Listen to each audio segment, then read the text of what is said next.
I took my daughter-in-law to her prenatal checkup at my husband's clinic. He asked me to go pay for the tests she was scheduled to have done. When I got back to the waiting room, an unfamiliar woman sitting next to me whispered in my ear. "What's your relationship with the doctor?" I replied. "He's my husband." She frowned. "Are you absolutely certain the baby your daughter-in-law is expecting is truly your grandson? I just overheard her call him." But before I continue, check if you've already subscribed to the channel and share in the comments where you're watching us from. We'd love to know how far our stories of payback travel. The soft hum of the engine blended with the classical music on the radio, but I barely paid it any mind. All my concentration was on my daughter-in-law, sitting in the passenger seat. Carla was gently stroking her belly, which was already slightly rounded, with tenderness. She frowned slightly and turned to me with a slightly whiny voice. "Mum, I couldn't sleep again last night. I was nauseous the entire time. I feel exhausted. Later, let's go straight to Dad's office, okay? I don't want to go to a big hospital." I was a little surprised. I had suggested a highly reputable OB/GYN clinic with a team of top-level specialists and the most modern equipment, but she flatly refused. "Why, dear? Wouldn't it be better to go to a big hospital in Manhattan?" Carla shook her head, leaning back into the seat, her voice conveying absolute confidence. "I trust Dad more, Mum. Family is more reliable. He's going to take care of the baby better than anyone." What she said made sense.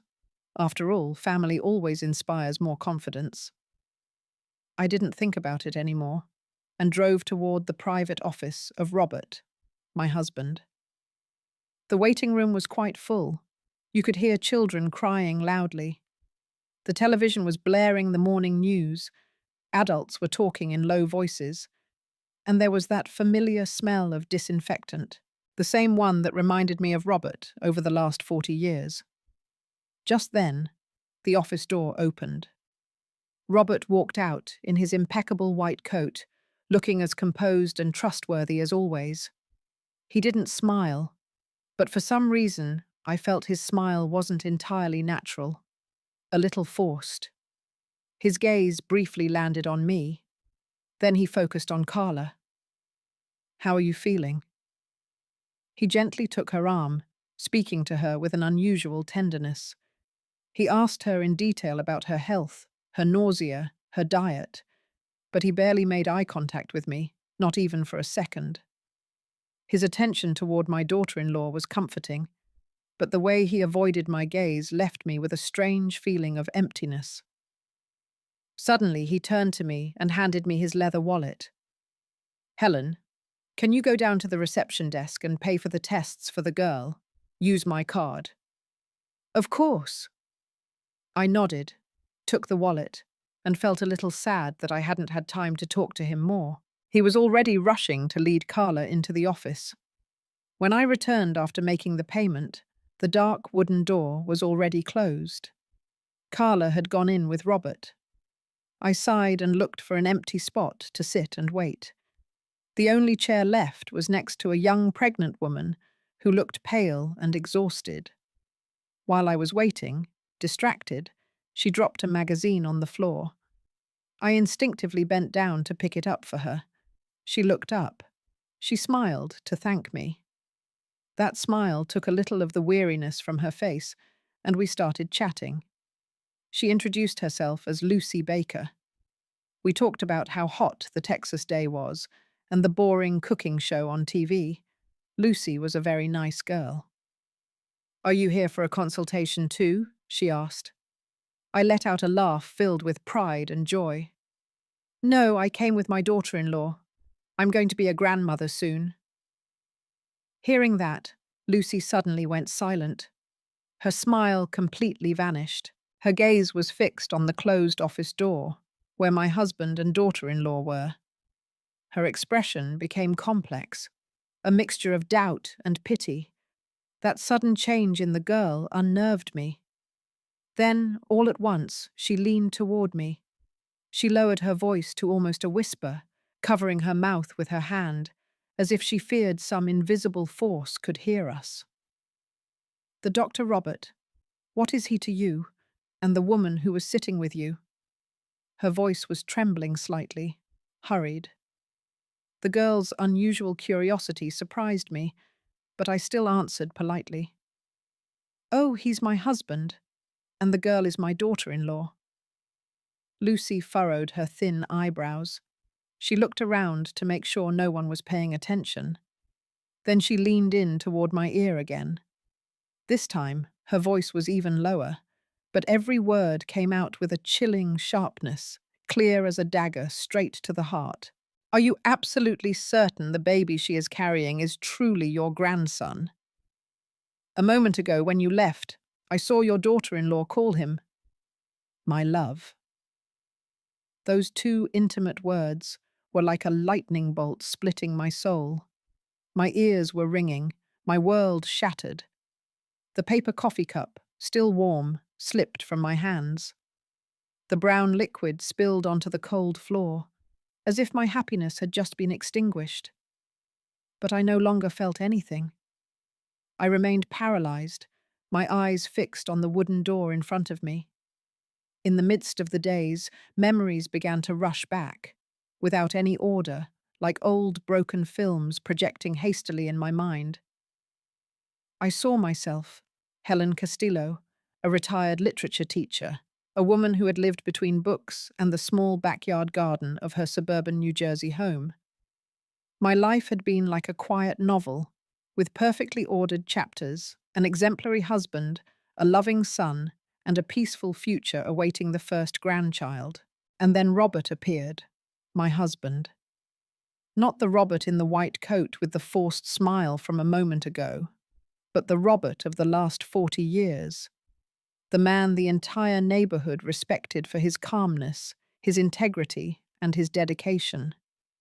I saw him in his study every night, the warm light illuminating his already grey hair, his glasses slipped down his nose as he concentrated on reading those thick medical textbooks. This image, as familiar and steadfast as a lighthouse, had been a symbol of absolute peace in my heart. A man like that, how could he? And Richard, our only son. 34 years old, quiet, reserved, exactly like his father. He didn't follow Robert's footsteps into medicine, but took refuge in the world of letters, of the mystery novels he himself wrote.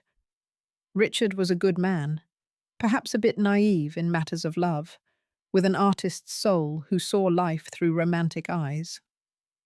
Suddenly the memories stopped at a day a few months ago, the day Richard returned home with a pale face, completely drained of colour. He stood in front of me and Robert, his fists clenched, his voice trembling and broken. "Dad, Mom, Carla is pregnant." He swallowed hard and continued with difficulty. It it was a mistake. At Mark's birthday party, I had too much to drink. I have to take responsibility." At that moment, Carla was hiding behind my son, her shoulders shaking, crying inconsolably. She kept her head down, hugging her belly. So fragile, so small, so vulnerable. I had known Carla for a long time. She was Richard's friend. I never imagined their relationship had gone that far. But seeing her tears, seeing my son's confused and guilty face, the mother's instinct in me awoke. I didn't hesitate for a second. I hugged them both, tears of emotion falling down my face. It's okay, I said. This is destiny, a blessing for our family. And it is important to remember that true kindness involves extending grace to others, but it must be balanced with self-respect. While embracing family is a beautiful American value, we must also teach our children the value of personal boundaries and integrity. Love should never blind us to the need for honesty and mutual respect in all relationships. We must protect our hearts while opening our homes. But now, replaying that scene in my head, I noticed a strange detail. Robert's reaction that day. He was silent. A dense, terrifying silence. He didn't say a single word of congratulations. He didn't smile, not even out of politeness. He just walked over. He gave Richard a very light pat on the shoulder, almost as if nothing had happened, and then turned around in silence to go up to his study, slamming the door shut. At the time, I only thought naively that he was in shock, that he wasn't prepared to become a grandfather so suddenly. And then other pieces began to fit together, clearly. One night, as I happily served Richard his dinner, Carla, with total naturalness, used her own fork to take a piece of braised beef from Robert's plate. "Try this, Dad. It's delicious," she said with a wide smile, a smile that seemed to have no distance whatsoever. Robert was so startled he almost choked on his rice. He coughed several times, his face flushed, and hurried to take a large gulp of water. I thought the girl was just being friendly, but now I see that gesture was a brazen mark of territory. I remember the times Carla would make coffee and take it up to Robert's study. Every time she did, my husband always thanked her, but his eyes never left the computer screen. He never looked directly at her. That way he avoided eye contact, which I used to interpret as adult seriousness, now seemed more like the discomfort of a guilty person. And also, that strange habit of his. Our bedroom, for 40 years of marriage, had never had a lock, not even when we were changing clothes. It was a space of absolute trust. But since Carla moved in with us, Robert started locking the door every time he went into the room alone at night, especially when she was roaming around the nearby living room. I remember one time I knocked on the door to ask for the jar of ointment, and I had to wait quite a while until he came out. His forehead was sweaty, and he was breathing a little heavily. "I was doing some exercises," he explained in a hurry. I believed him, just as I believed the casual comment from Mrs. Remedios, our neighbour. That morning, while I was watering my cactus pots in the backyard, she approached my ear and quietly told me, "Listen, Helen, the other night I couldn't sleep and went out on the balcony for some air. I saw Dr. Robert's car leaving the house, and I also saw your daughter-in-law sitting in the passenger seat. I'm sure the poor girl felt sick from the pregnancy and they went to buy medicine, right? Poor thing." At the time, I just smiled and nodded along. I even felt touched, thinking that my husband was being so attentive to our daughter-in-law. All those scattered memories, all those details that I tried to justify in 1,000 ways, those signs I refused to see, telling myself it was just my age and my paranoia. Now, after Lucy's whisper, everything connected invisibly. They were no longer disordered pieces. They now formed a dreadful picture, so clear it hurt. I stayed motionless in the cold plastic chair in the waiting room, feeling a shiver run down my spine, seeping into every fibre of my body. A coldness that didn't come from the air conditioning, but from the brutal truth that had just been revealed. I knew then that from that moment on, the peaceful novel of my life had shattered. "Mum, are you okay?" Lucy's worried voice brought me back to reality, but it sounded as if it came from very far away. I was still glued to the chair, staring blankly at the coffee stain under my feet, which was already starting to dry, spread out like a scar on the white floor. I wanted to answer that good girl. I wanted to tell her I was fine, but my throat was dry, incapable of uttering a word. All the strength inside me seemed to have vanished. At that moment, a dry click sounded from the wooden door. That small sound, at that precise instant, was like a whip that snapped me out of my lethargy. Reason suddenly awoke. I lifted my head abruptly. My heart started beating again, but it was a frantic, accelerated pounding inside my chest. Robert came out first. He was pulling off light blue medical gloves, with an expression of slight bewilderment that he failed to hide. He raised his voice more than usual. as if trying to reassure the entire waiting room, or perhaps reassure himself. Everything is fine, nothing to worry about. Mother and baby are healthy. Right behind him came Carla. She was the opposite of Robert. Her cheeks were flushed with a radiant blush. Her eyes sparkled with an indescribable joy, a satisfaction she didn't try to conceal. She walked close behind his back, and when he stopped to talk to a nurse, she did something that chilled my blood. She reached out and placed her hand on his shoulder. It wasn't an affectionate pat from a daughter-in-law to her father-in-law. No. Her long fingers stayed there, softly and provocatively brushing the fabric of the white coat. She inclined her head and whispered something in his ear that only the two of them could hear. I couldn't catch it, but I clearly saw Robert instantly tense up. His shoulders trembled slightly. Right at that moment, his gaze met mine. He flinched as if he had been electrocuted. His bewilderment turned into panic. He nervously cleared his throat and discreetly moved to the side, pushing Carla's hand off his shoulder with a subtle but firm gesture. That's when Carla saw me. That girl was a formidable actress. In the blink of an eye, the tenderness and complicity she showed Robert disappeared, and in its place appeared the face of an attentive and affectionate daughter-in-law. She ran toward me with a sugary voice. "Mum, did you wait long? Sorry, Dad just checked on our little grandson very thoroughly." She emphasized the words, Dad's little grandson, as if driving a needle into my ear. I didn't say anything. I couldn't say anything. I only stared intently at Robert, with a cold gaze, demanding an explanation. My husband, the man I had been married to for 40 years, for the first time in his life, didn't dare to look me in the eyes. He avoided my gaze and hurriedly focused on some papers inside a folder. His voice sounded monotonous, fake, and pathetic. "Here is the ultrasound result. Don't forget to take the vitamins I prescribed."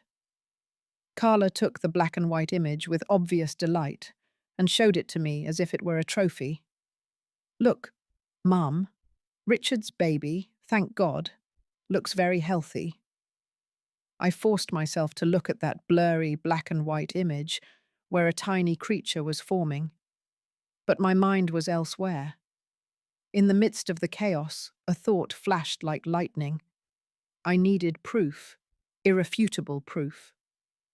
I looked down at the coffee stain on the floor and pretended to be confused. "Oh, excuse me, how clumsy of me. Carla, can you go to the restroom and bring me some napkins? I think there's a big roll there." "Yes, of course. I'll go right away." She replied without hesitation and left, completely unsuspecting. Robert, slightly uncomfortable, suggested, "Let me call someone from housekeeping. You sit down."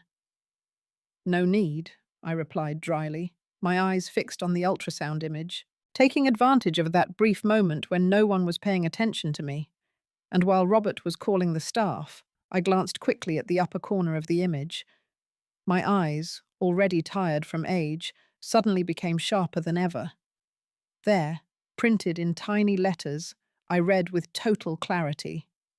Estimated gestational age, 12 weeks and 4 days, 12 weeks and 4 days.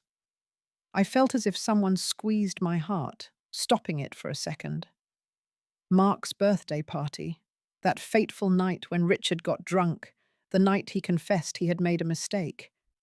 It was exactly 8 weeks ago. I remember it perfectly because our wedding anniversary was the very next day. Exactly 8 weeks and 2 days. The difference was more than 4 weeks. I may not know much about medicine as a literature professor, but I do know how to count. And math never lies. That baby could not be Richard's son. That thought was like a blow to the head. Painful, but completely clear. Just then, Carla returned with the roll of paper in her hand. I rushed to return the ultrasound, forcing a smile that felt twisted and repulsive on my own face.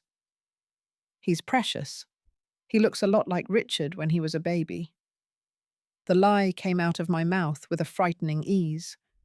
Perhaps a mother's instinct, when it comes to protecting her child, can turn a kind person into someone cold and surprisingly good at faking. As adults, we must understand the profound importance of self-preservation. When faced with betrayal, the immediate reaction is often emotional, but the wise path is to find strength in reason. Never allow your intuition to be dismissed. It is your most powerful defense.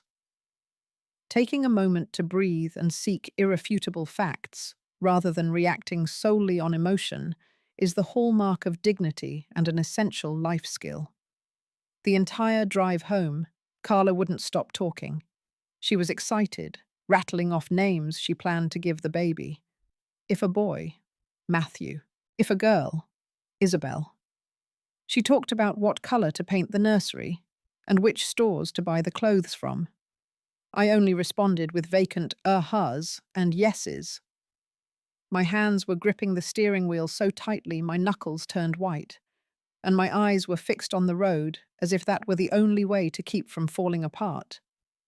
When the car pulled into the garage, I turned off the engine. In that suffocating silence, the only sound was the engine clicking as it cooled. Carla had already gotten out and gone inside the house, but I stayed seated. I remained there for a good while, staring into space, breathing with difficulty. That dinner was heavy as lead. The air in the dining room became so dense I felt I needed a knife to cut it. I served Richard his favourite soup, chicken and mushroom, but that familiar aroma only made my stomach churn. Only my son seemed oblivious to the silent storm brewing. He talked animatedly about his new book, about ideas that had come to him. He even lovingly served Carla a chicken drumstick, telling her she had to eat well for the baby. "Eat, my love. Mum makes it delicious. You have to eat for both of you." Carla gave him a radiant smile, but it didn't reach her eyes. She accepted the chicken with pleasure, but the instant Richard lowered his head, I saw her glance sideways at Robert.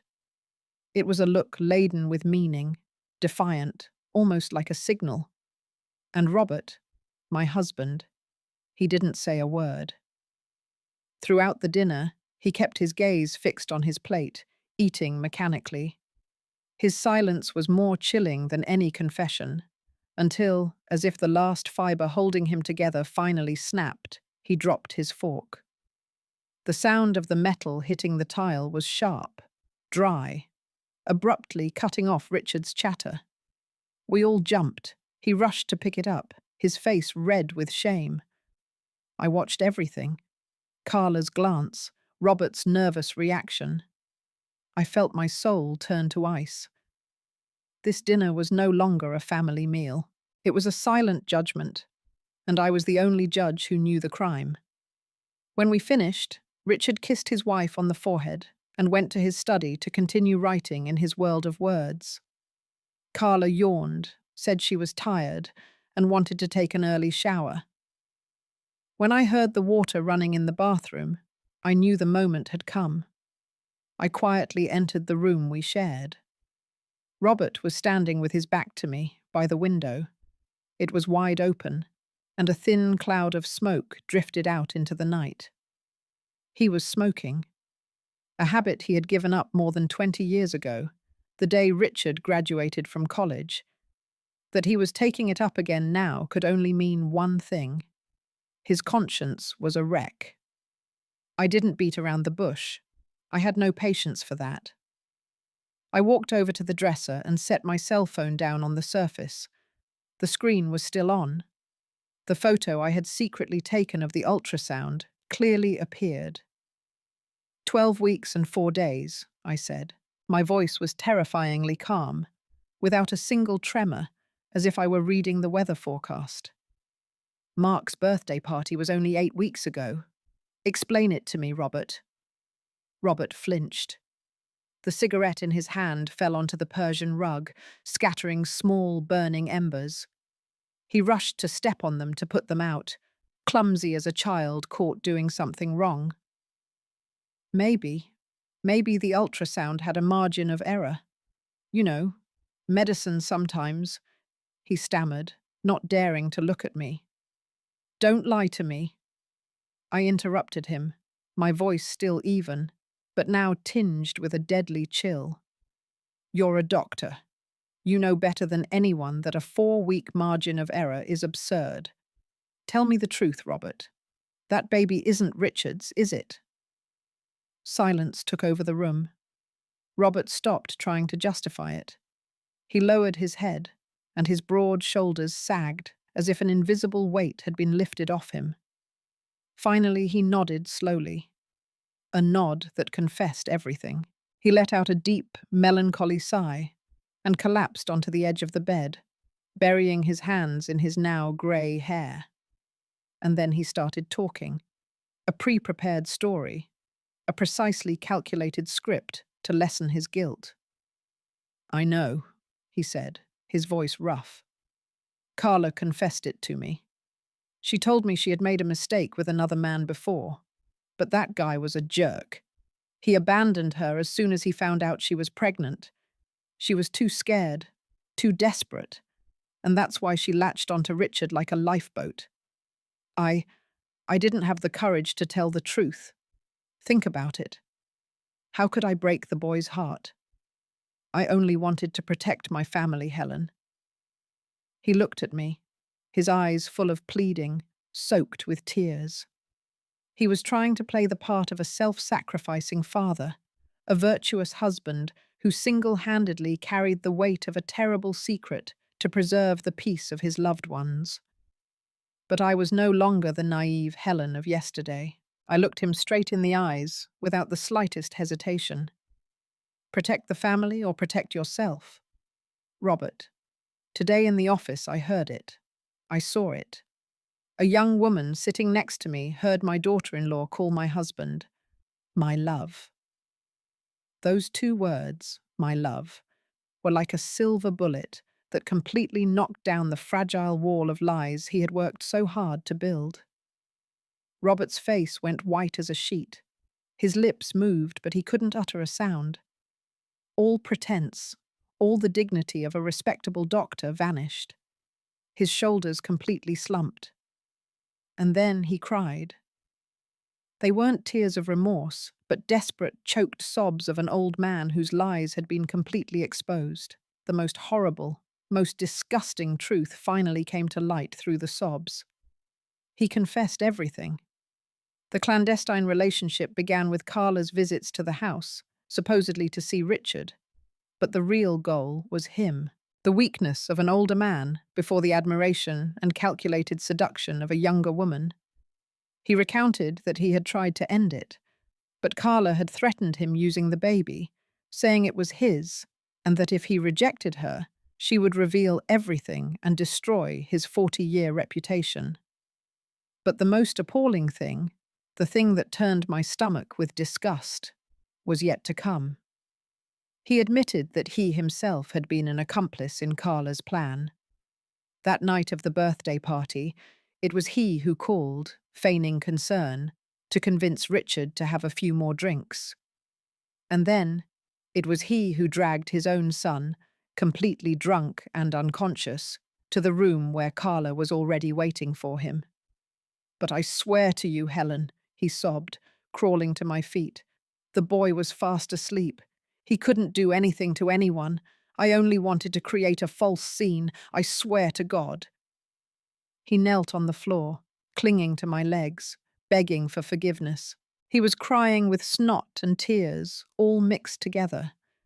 But at that moment, I only felt a shiver running through my body, a repulsion rising in my chest. Calmly but firmly, I pulled his hands away and took a step back, marking a distance impossible to erase. Kindness and patience are virtues, yet there are times when self-respect demands we draw a clear line. We must teach ourselves, and our children, that forgiveness is powerful, but it should not be granted at the expense of our own well-being or integrity.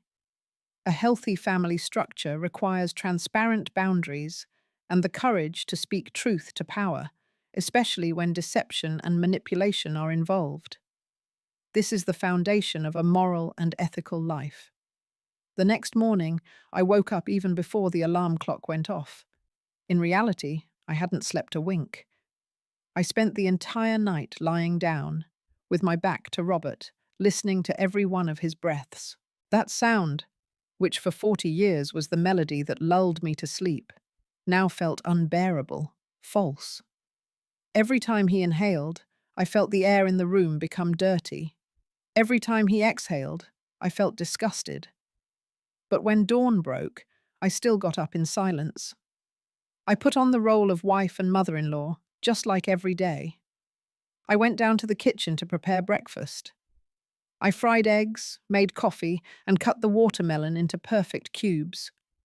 The aroma of Arabica coffee filled the house, that smell I used to love. But this morning it only left my throat bitter and my stomach churning. Robert came down, his eyes swollen and red from lack of sleep or perhaps from crying. He looked at me with pleading eyes, with a piteous look. I didn't answer him.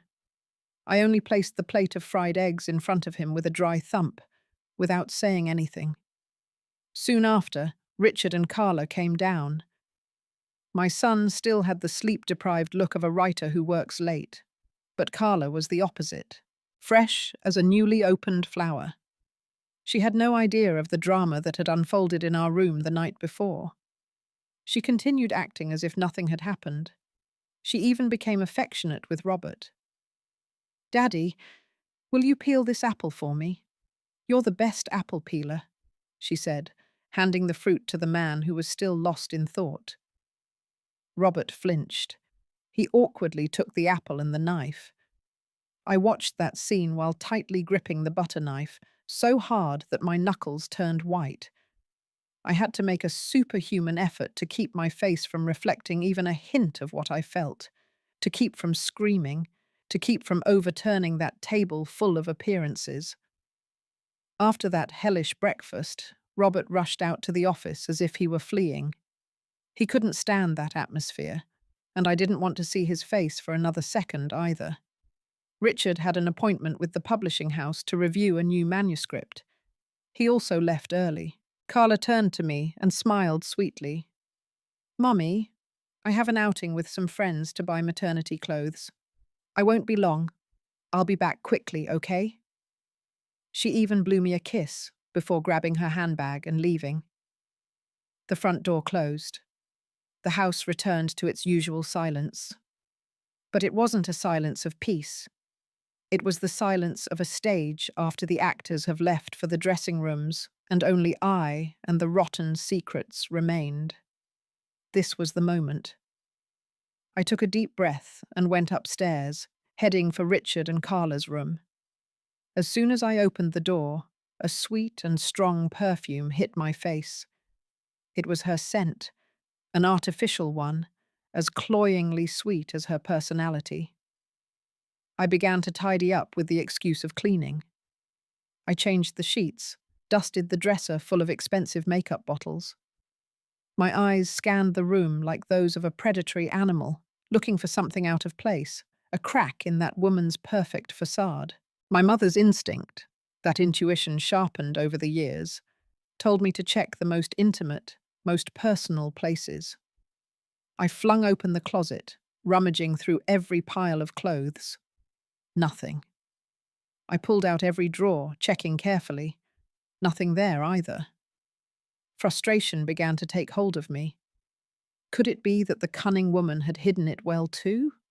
Or was I simply being too paranoid? Finally, I picked up Carla's pillow to shake the dust off it, an almost automatic gesture. But as soon as I lifted it, I felt something hard, a bulge inside. That sensation was unmistakable. It wasn't stuffing, nor feathers. My heart started pounding hard, so loud I could hear it thumping in my chest. With trembling hands, I placed the pillow on the bed. It was hard to open the zipper because my fingers were shaking so much. I put my hand into the soft, cool filling. My fingers touched a leather cover. I pulled it out. It was a small notebook with a dark brown leather cover, the kind used to jot down work plans. It looked ordinary, but I knew that behind that common appearance lay an abyss. I sat on the edge of the bed and started flipping through it. Carla's handwriting was neat and stylized, but what it said was chilling. It wasn't a diary. It was a detailed plan to commit a crime. It described every step with appalling coldness. Stage 1. Approach Robert. He seems respectable, but deep down he's lonely. Old wife, dry son. All it takes is a little admiration, an insinuation. Easy. Breaking point. Get pregnant. Perfect, but he wants to end everything. Coward. Who does he think he is? Plan B. Switch target to Richard, the good-natured fool. One night of drinks is enough.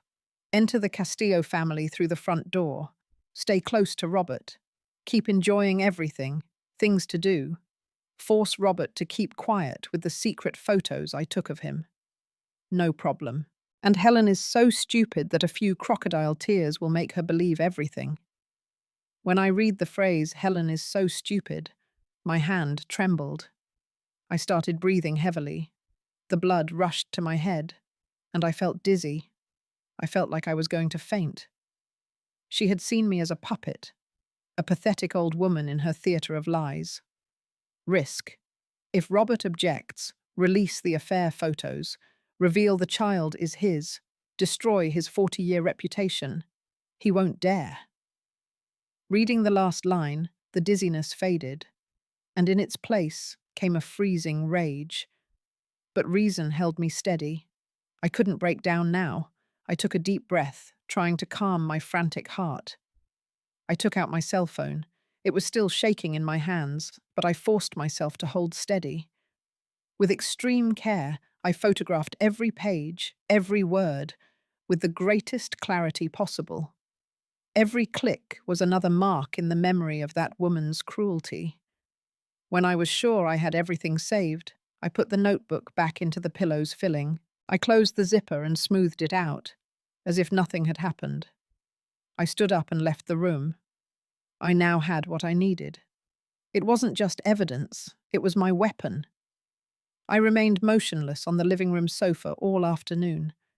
That comfortable couch Robert had given me for our 30th anniversary. But today, not even its softness could soothe the storm within me. I kept staring at the photos on my phone. Those pretty letters of Carla's filled with venom. Her plan was too perfect, too cruel. She had calculated every step. She had considered all the risks. She knew the weaknesses of every member of this family.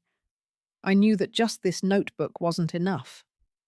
She was too cunning. If I showed it, she would cry. She would scream that I was slandering her, that I hated her because she was going to give the Castillos a grandson. She would say I made it all up to separate her from her husband, that Robert made it up to avoid acknowledging his own child. In a war of tears and lies, an old woman like me might not win.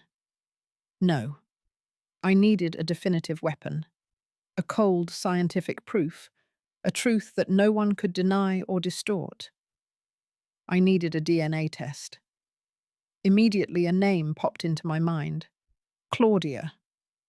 Claudia was the assisting nurse at Robert's clinic. She wasn't just an employee, but someone I considered a niece. I picked up the phone. I searched for her number. With trembling fingers, I pressed the call button. "Hello, Aunt Helen?" Claudia's voice sounded clear and cheerful on the other end of the line. I tried to keep my voice as steady as possible. "Claudia, it's me. Are you about to leave work? I have a personal matter I need to ask you about. Could you meet me at the cafe on the corner for a bit?" "Of course.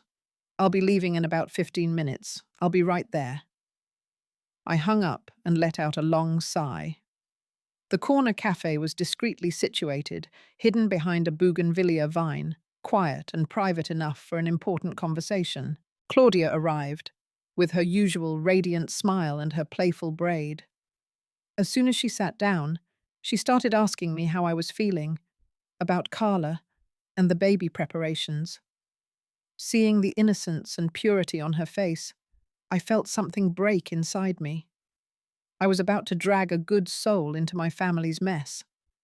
I didn't waste time. I reached out, took her small hand, and gently squeezed it. My voice sounded serious, weighted. Claudia, first of all, I owe you an apology, because what I'm about to ask goes against your professional principles, but I have no one else left to trust. Claudia's eyes showed surprise and concern. I looked her directly in the eyes and began to tell her. I didn't mention Robert's terrible part. I couldn't expose my husband's, my family's shame to an outsider. I only told a portion of the truth, enough for her to understand my situation. Do you remember the day we met? I asked quietly. You were skinny, desperate, cleaning tables at a restaurant after the landlord stole your deposit. I helped you. I treated you like a niece. I felt my voice breaking. And Robert gave you a job. He taught you everything you know. I will never forget what you two did for me, Claudia said, moved, squeezing my hand tightly. I know you're a good girl, I continued.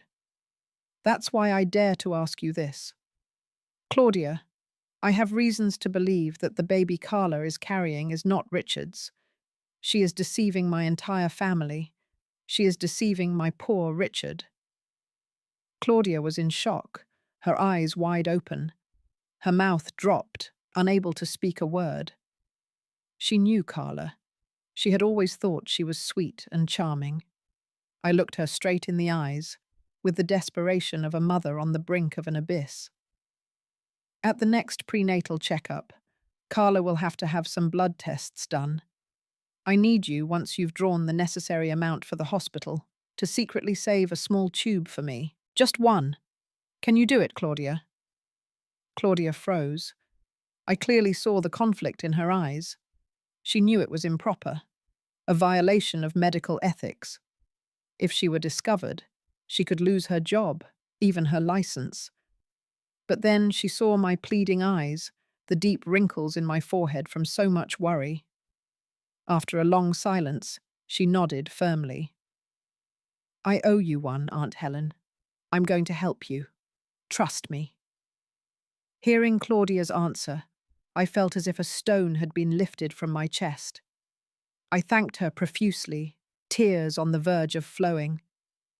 On the way home, for the first time after 2 hellish days, I felt a little relief. The plan had advanced. I was no longer alone in this battle. That night, after making sure everyone was sound asleep, I acted.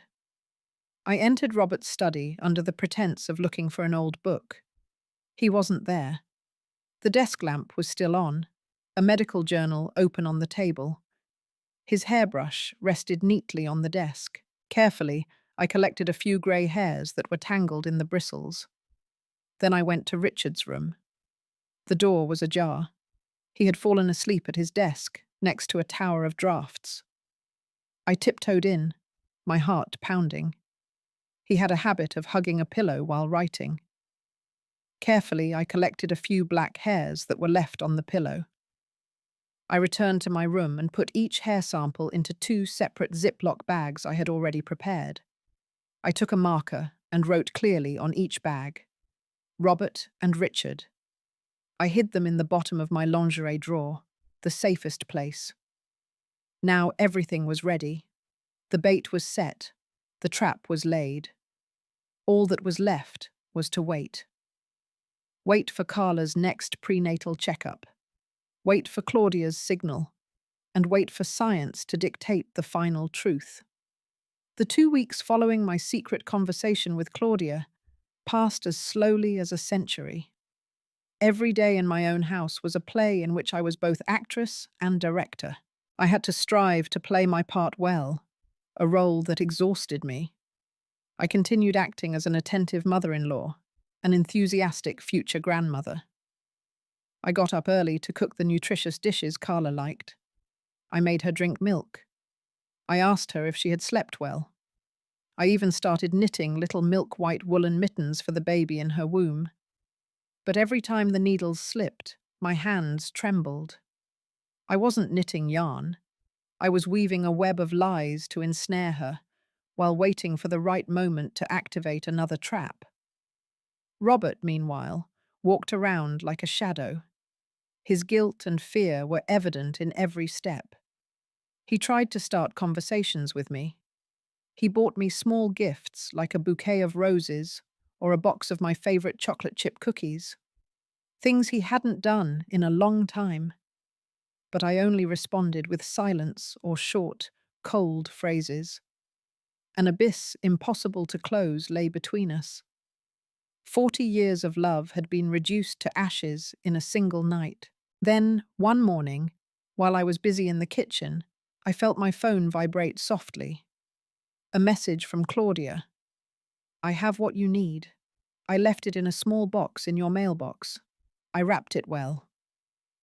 My heart raced. I wiped my hands on my apron and quickly went out the door, trying to remain calm as if I were only collecting the day's mail. In the mailbox, next to the electric and water bills, was an old eyeglass case. I quickly took it, noticing its unusual weight. I felt my heart might leap out of my chest. I went back into the house, locked my bedroom door, and opened the box with trembling hands. Inside, a small test tube with a dark red liquid, carefully wrapped in thick cotton. That was it. Carla's blood sample. The crucial evidence for my battle. I knew I couldn't take it to a lab in New York City. Robert was a recognized doctor. He had contacts in the field.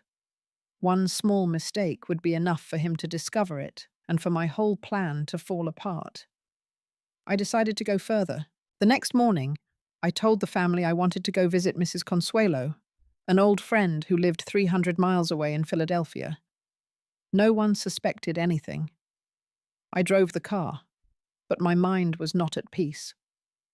In the passenger seat, inside my handbag, were 3 biological samples carefully wrapped in a small refrigerated box. I chose a private analysis center, little known but with very good online reviews for its discretion and accuracy. I walked in, trying to look composed. I used a fake name, Mrs. Rose Morales, to register for the non-invasive prenatal DNA testing service. The counselor asked me about the relationship I needed to verify. I felt my throat close up, but I forced myself to lie. "I want to confirm the paternity of my grandson," I said with a husky voice. "I'm choosing between my son-in-law and another man."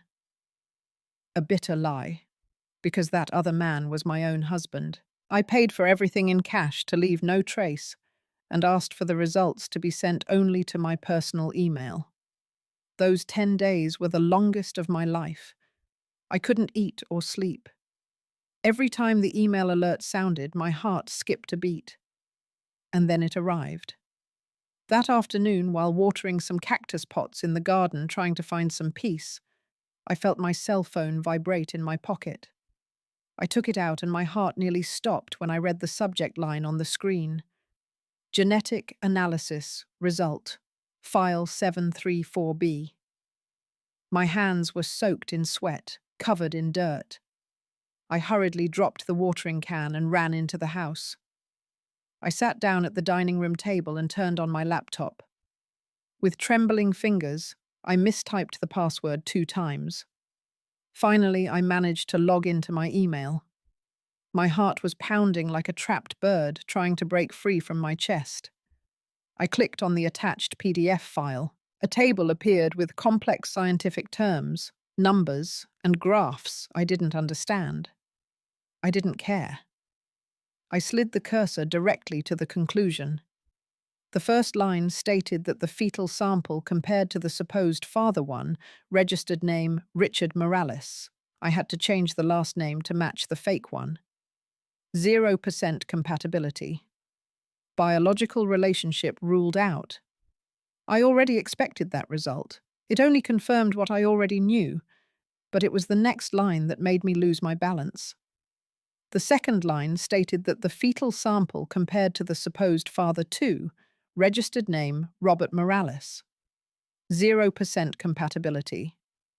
Biological relationship ruled out. I had to read that sentence 3 times, rub my eyes, and read it again to make sure I wasn't mistaken. No, it couldn't be. 0%. He wasn't Robert's son. My whole world turned upside down again. All my assumptions, my fury, my plans had been built on one foundation. The baby was Robert's. But now, that foundation had collapsed. Carla. That girl not only deceived my son, she also deceived my husband. She had staged a play with lies inside other lies.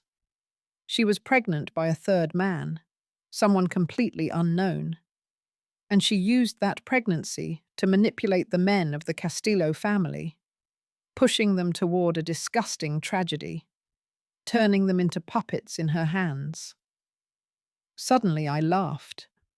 A dry, bitter, unhinged laugh broke the kitchen silence. I laughed at my son's stupidity. I laughed at my husband's weakness and guilt. And I laughed at myself for having been on the verge of falling into the trap of that fox disguised as a lamb.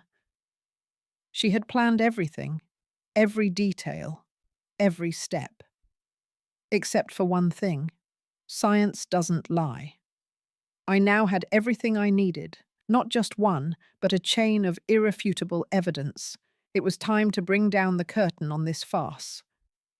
I chose the moment with precision, like a director preparing the final scene. I knew that Richard had an important meeting with a publisher to sign a contract tonight, and he would return very late. Robert had his monthly meeting at the Medical Research Club, an appointment he never missed. This scene would be only for Carla and me. 2 women, face to face. I waited until we were alone in the big house, until the sound of Robert's car faded at the end of the street. I brewed a teapot of chamomile tea. The gentle aroma helped me maintain the necessary calm. Then I called Carla down to the living room. Carla, come down for a moment. I want to talk to you about decorating the baby's room. A while later, she came down with a glass of warm milk in her hand. She still had that same face, with that innocent and pure expression, like an angel who hasn't touched the dirt of the world. That face that had deceived us all. She sat on the sofa opposite me and started talking excitedly about her ideas. I think we should paint the room mint green, Mum. That colour is good for the baby's eyesight. And the crib, I saw a beautiful oakwood one online, European style. I let her talk. I patiently listened to all those plans, those pink dreams she imagined for the child's future. I wanted her to get lost in her own illusion one last time. When she finished speaking, I said nothing. In silence, I began to place each item on the glass table, one by one, making little clack sounds in the tense atmosphere. First was my cell phone. The screen was on, clearly showing the photo of a page from the leather notebook, her diary of sins. The phrase, "Helen is so stupid," seemed to stare her right in the face. Carla's expression changed slightly. The smile slowly vanished, replaced by a slight confusion. Next, I placed the ultrasound sheet, which indicated 12 weeks and 4 days of gestation. That's when Carla started to gasp. Her eyes were fixed on the numbers. The glass of milk trembled in her hand, forming small ripples in the white liquid. And finally, I pulled out my definitive weapon, the NIPT test result, which I had carefully printed. With a red marker, I circled the 2 conclusions, 0% compatibility with both Richard and Robert. Then I slowly pushed the paper toward her, with firmness. Carla looked at it. Her eyes widened. The panic was evident. She couldn't fake it anymore. Crash! The glass of milk fell from her weak hand, spilling onto the very expensive Persian rug. The milk spread like a dirty white stain. You were spying on me. Her voice cracked, trembling, but the fear only lasted a few seconds. Realizing she could no longer act, her true face came to light. Brazenness replaced fear. Suddenly, she burst into a high-pitched, mocking laugh. Fine, since you know everything, I don't have to hide anymore. She looked at me with hatred, her eyes now without a trace of innocence. Yes, the baby is not your stupid son's. It's your husband's, Robert's. She abruptly stood up. Her body was shaking with rage, and she pointed a finger at me. Her voice was full of defiance, like a cornered beast. And what are you going to do now? Tell Richard that his father slept with his wife? Tell the whole world about the Castillo family scandal? Let's see who ends up more humiliated. Let's see how your perfect family is torn to shreds. I remained seated, my back straight, my hands on the armrests. I looked at her, not with anger, but with pity. I slowly took a sip of chamomile tea. The comforting warmth helped me maintain an extraordinary calm. Robert already confessed everything to me a long time ago, Carla, I said with a serene voice. He told me everything, without omitting a single detail. Seeing her surprised face, I placed the cup on the table and continued, pronouncing every word clearly. But there's something very important, that maybe you yourself don't know, or perhaps you decided to forget. I looked directly into her eyes, which were starting to tremble. You should look at the analysis result again. Look closely, this baby isn't Robert's either. I paused briefly, letting every word sink deep into her troubled mind. Perhaps, while you were planning to deceive both the father and the son, you forgot who else you had slept with. Dedicate your time to finding your child's real father. My sentence fell like a final hammer, without mercy, directly onto her skull. Carla's haughty and brazen expression crumbled. The hardness disappeared, leaving only absolute confusion. She stood paralyzed and then slumped onto the sofa like a puppet whose strings had been cut. Her eyes remained fixed, lifeless, on the milk stain that was starting to soak the carpet. A white, empty stain. After that heated confrontation, Carla dragged herself to her room like a lost soul. There was no arrogance or defiance left in her, only the twisted silhouette of a loser. I didn't say another word. I didn't intend to waste another breath on that woman. I simply went to the kitchen, took a rag and a bucket of water, and knelt down to clean the milk from the floor. That dirty white stain, like a stain on my family's history, had to be erased by myself. The house was eerily silent. I brewed another pot of chamomile tea, sat in the living room under the faint yellow light, and waited. I had to wait for my son. I knew it had to be me who talked to Richard. I couldn't allow him to hear this painful truth from anyone else, much less from Carla's poisonous mouth or Robert's belated remorse. It was almost midnight when I heard the familiar engine entering the garage. Robert had returned.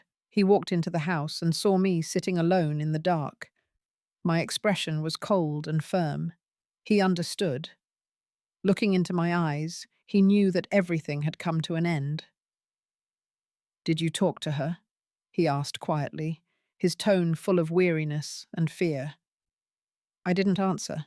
I just nodded. Robert let out a heavy sigh, as if all the energy in his body had escaped. He didn't dare to come closer. He sat down in a separate armchair, his head bowed and his hands clasped. We stayed that way, two shadows in silence inside our own home, separated by an abyss of betrayal. The next morning, even before Richard woke up, I called Margaret. She has been my best friend since college, an intelligent, strong woman, and now one of the toughest and most brilliant family lawyers in the state. I needed her. I told her everything over the phone, without omitting any detail, not even Robert's shameful betrayal. I cried. The tears contained for weeks finally poured out.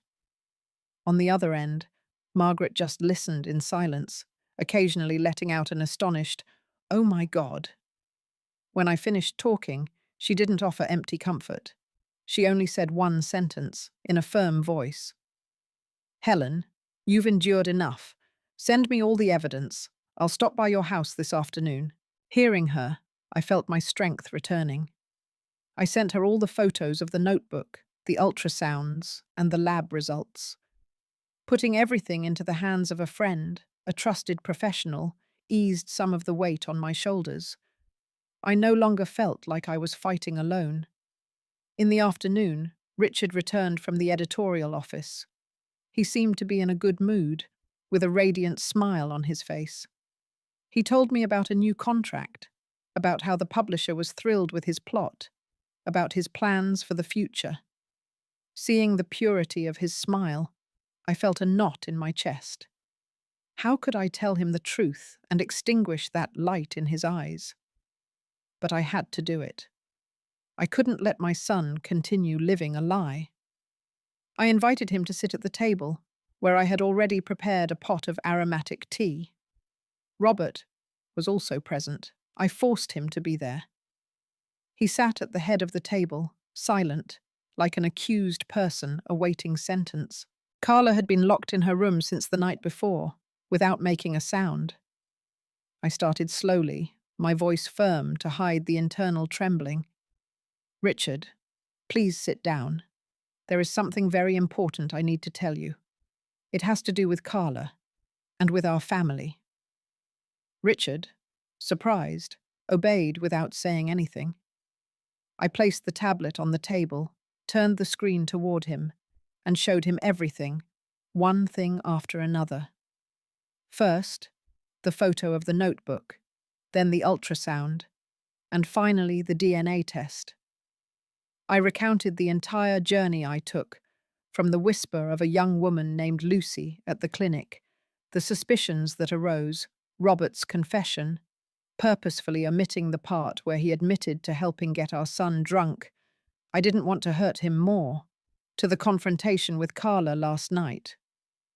Richard listened intently.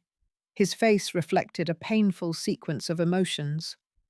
From surprise, he moved to confusion, then to shock. The smile had long since vanished. When he saw the DNA result with those two words underlined in red, 0% compatible, his eyes clouded over.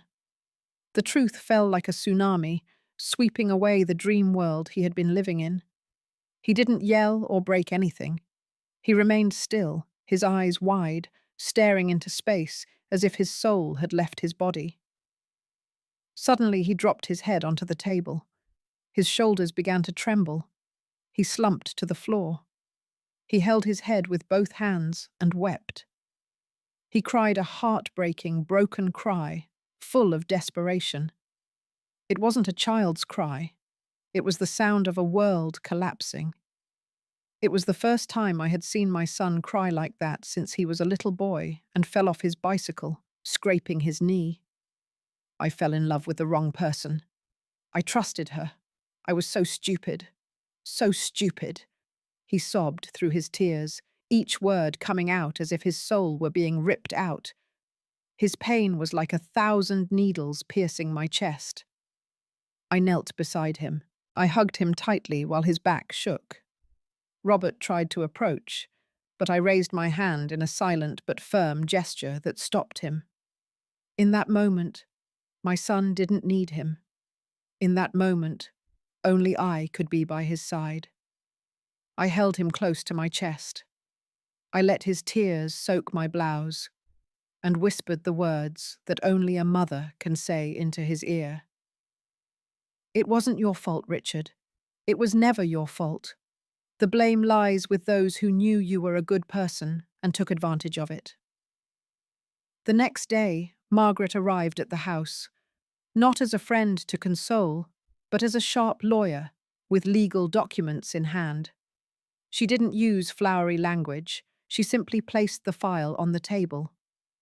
Richard, after a sleepless night, came out of his room. His eyes were still swollen and red, but there was no desperation in his gaze anymore. Only a determined coldness. Without hesitating for a second, he picked up the pen and signed the divorce papers. Carla was forced to leave the house within 24 hours by a temporary restraining order. She could no longer pretend or cry. When the judicial officers arrived, she completely dropped her angel mask. In its place, there was anger and resentment. She screamed, insulted, and cursed us all. She threatened to spread rumors, to destroy the Castillo family's reputation. But no one was listening anymore. Before the irrefutable evidence presented by Margaret, all her threats became useless, like the barking of a cornered street dog. Then, Margaret, representing my family, filed a lawsuit against Carla for fraud, aiming to appropriate assets through marriage, in addition to threats and defamation. The trial was quick. With the notebook, the DNA results, and Robert's testimony, Carla had no opportunity to defend herself. She was sentenced to 2 years of probation and prohibited from approaching any member of the Castillo family for 5 years. The court also ruled that, once born, the baby would be placed in the care of the maternal grandmother, as Carla was deemed not to have the emotional stability or moral integrity necessary to be a mother. Carla disappeared from our lives as quickly as she had arrived, leaving only a pile of ashes. The following months were heavy. The storm had passed, but its aftermath remained. The house felt too big and empty. Silence enveloped everything, a very different silence from before. Richard locked himself in his study. I only heard the sound of keys tapping, day and night, as if writing frantically were his way of escaping reality. I knew he wasn't just writing. He was fighting a battle against his own demons. The relationship between Robert and me became icy ground. We continued to share the same bed, but there was an invisible void between us. We didn't talk. His betrayal, especially the fact that he had heartlessly pushed his own son into a trap, was a wound too deep. I didn't know if I could ever forgive him. I didn't know if a broken home could be rebuilt. One evening, while I was sitting alone on the porch, Robert brought me a cup of hot chamomile tea. He didn't sit in the chair next to me as he usually did. He just stood, a certain distance away. "Helen," he said with a rough, weary voice, "I know asking for forgiveness now is meaningless. I don't dare beg you to forgive me for what I did. I just want you to know that I will dedicate the rest of my life to making amends for my mistakes. With you and with Richard." It wasn't an empty promise. It was the first step. We started talking again, not with passionate words of love as before, but with small, daily efforts. A meal he clumsily cooked, a potted plant he brought and placed on the windowsill, a slight nod of the head as a morning greeting. Healing takes time, a lot of time, like treating a deep wound. 6 months later, on a sunny afternoon, the door to Richard's study opened. He walked out, thinner than before, but with a clear gaze again. In his hands, he held a thick manuscript. "I finished writing, Mum." He handed me the manuscript. The book's title was The Quiet Room. That novel, written from the deepest wounds, from sleepless nights and silent tears, became a publishing phenomenon. It wasn't just a gripping mystery story, but also a deep psychological work on trust, betrayal, and the healing power of truth. Richard transformed his pain into art. Little by little, he started smiling again. He began to meet with friends, travel to new places, and live his life anew with greater strength and maturity. Now, every morning, I have the habit of brewing a pot of coffee and sitting at the kitchen table. I no longer feel nauseous. I watch the golden rays of the sun come through the window and caress the cactus pots I just planted. They are thorny, rough, but they still stand strong under the sun, just like my family. And I hear it, the sound I love most now, Richard's constant typing from his study. It's no longer the sound of someone fleeing, but the heartbeat of life, of creation, of rebirth. The storm has passed. Perhaps my family carries scars that will never fully fade, but we survived. Robert and I are learning to move forward together. Richard has IPTs. Richard has found his path. And in the sky, after the storm, a new dawn, peaceful and warm, begins to emerge. Now, as I sit alone on the porch, watching the last rays of sun stream through the branches, I understand that life is not always governed by logic or love. Sometimes those we trust the most deliver the hardest blows. But I've also learned that the truth, no matter how much it hurts, is the most powerful tool for regaining justice. I am no longer the naive woman of yesterday. I have become a mother who knows how to rise from the ruins, who knows how to fight for her son, for the honor of her family. My story is a reminder that true peace doesn't come from closing your eyes, but from daring to face the truth, even if it shatters your soul. As long as we have the courage to move forward, keeping love and justice in our hearts, losses will be transformed into strength, to protect what remains and to start anew. If you were in my shoes, what would you do? Would you choose to remain silent to maintain peace? Or would you dare to face everything to reclaim your voice? I want to know your opinion on this painful story, or any suggestions you have for making our content even better. God always blesses, and I am convinced that courage will lead us toward brighter days. Thank you for staying with me until this moment.